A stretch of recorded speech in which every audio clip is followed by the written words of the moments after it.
Hello, আমি সায়ন্তনী। দিনটা ছিল 18 নভেম্বর, আমার বাবার বার্থডে।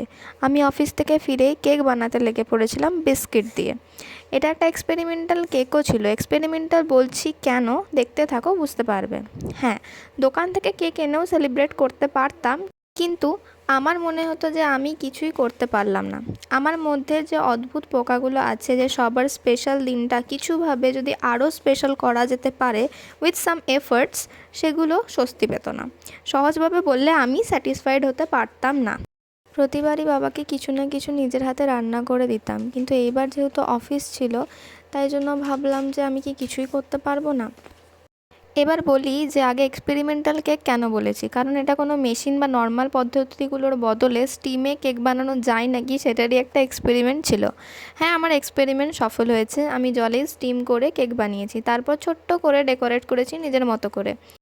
ছোট্ট ছোট্ট যে রোজগুলো দেখছো কেকের ওপরে, ওগুলো আমি বিস্কিটের ক্রিম দিয়ে বানিয়েছিলাম।